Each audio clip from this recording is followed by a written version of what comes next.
Today's video is brought to you by Oxedo LED lighting. You might think that you can see just fine at night.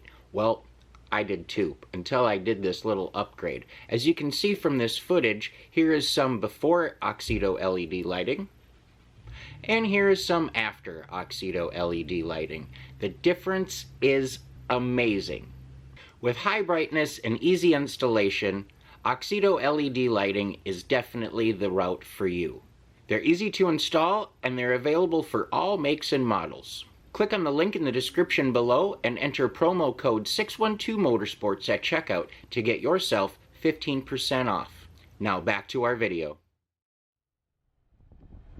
Hello and welcome back to another episode of 612 Motorsports. In today's episode, we are turning 100,000 miles in Stan. It's kind of a monumentous occasion for me, because honestly, I've never owned a vehicle with under 100,000 miles. Right now, we're at 99,987 miles. Thinking by tomorrow at some point, she's gonna turn. Well, it's the next day, and I'm about to head home for lunch, and I thought I'd give you an update on where we are at mileage.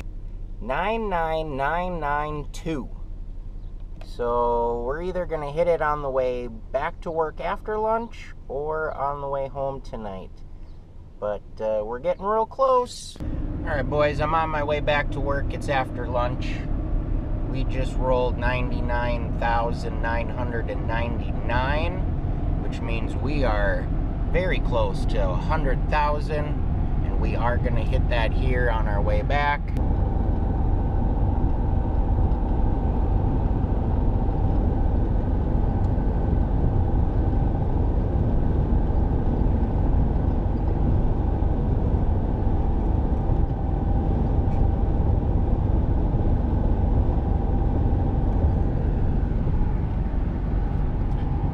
That's awesome. Like I said before, honestly, I don't know, I can't remember if I've had a vehicle under 100,000. I must have, I had to have.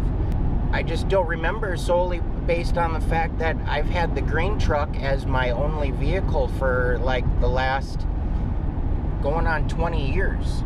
And just recently I've started to get other vehicles, so I can't remember, but we've hit a milestone here in Stan. Breaking 100,000, not too shabby. I'm sure there's another 200,000 miles left in this bad boy. Only time will tell. That's gonna do it for today's episode. And as always, stay positive, work hard, and make it happen.